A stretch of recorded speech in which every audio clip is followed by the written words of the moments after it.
take a look at solid nitrogen. Now, many of you have probably seen liquid nitrogen. You know that nitrogen is the gas that is the major component of air, N2.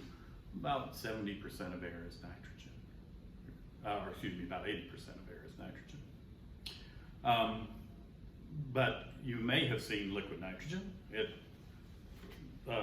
Nitrogen condenses and boils at about negative 195 degrees Celsius, and I've got a little bit right here, some liquid nitrogen. Let's move this out of the way, that out of the way.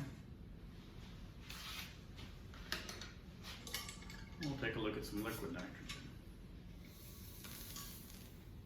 And it boils quite easily there, because it boils at negative 195 degrees Celsius. This is at room temperature, far above its boiling point. You pour it out and it boils. Now, I said we were going to look at solid nitrogen. Solid nitrogen, or nitrogen freezes about another 10 degrees below the negative 195, around 205. It changes according to pressure. So a little bit less than its boiling point is its freezing point, or melting point. So we're going to use a trick to get it that cold, because I don't have a refrigerator that's going to get it that cold, or a freezer. What I'm going to use is a vacuum pump. Now a vacuum pump, this is a vacuum pump. When I turn it on, it starts sucking air through this hose, and it is currently connected to a vacuum plate. Through the hose to a vacuum plate right here. This vacuum plate has a hole in the bottom of it. So when I put this bell jar on top of it,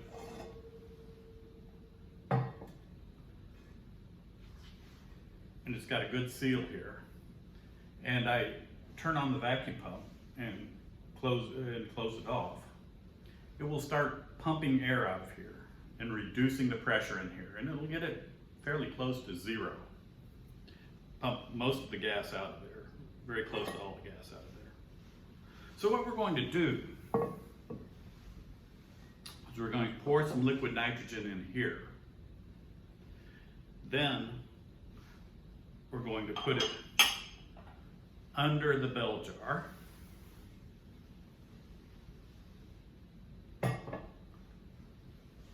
And turn this on and see what happens.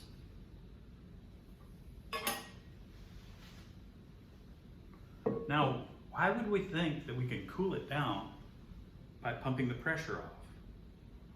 What happens is when we reduce the pressure on it, we drop the boiling point. So the liquid nitrogen starts to boil rapidly. Now you know that boiling is an endothermic process. So it needs to soak up heat, and it does so from itself and cools down and gets low enough to where it's at its freezing point. So I'm going to try this, but let me readjust my camera so you can see it better. So here we are again. Here's my beaker. I'm going to start by pouring liquid nitrogen into it.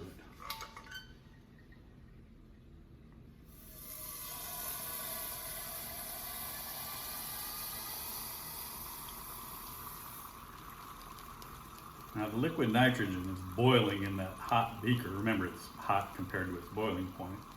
I'm going to let it cool down the beaker a little bit here and get it to settle down.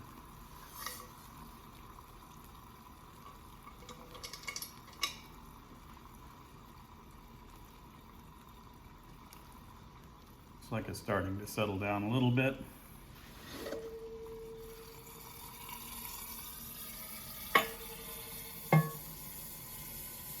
We'll turn on the vacuum pump. Make sure I got it.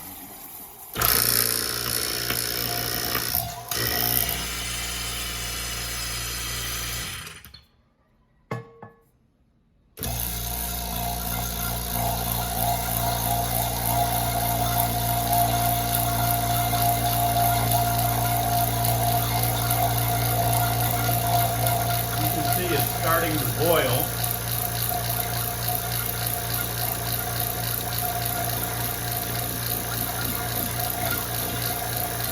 continuing to boil. As it does so, it's cooling off.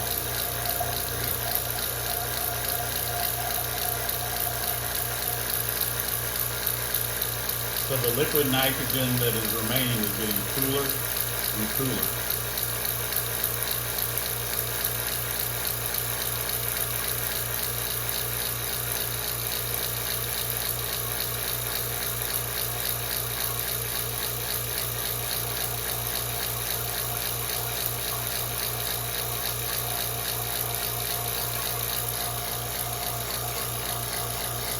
Oh, and there we go. There's a little crust of solid nitrogen starting to form on top.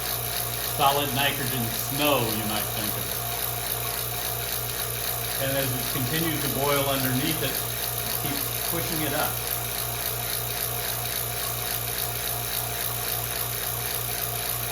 And we get more and more of that solid nitrogen snow accumulating.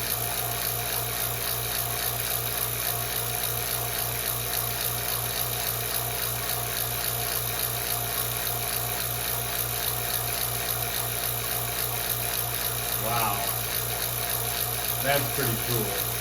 It's very cold.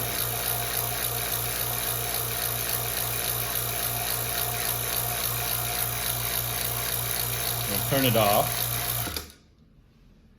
and it immediately starts to melt back down.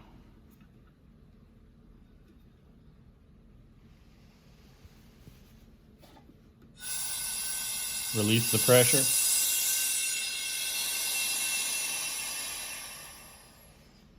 And it goes back to liquid nitrogen.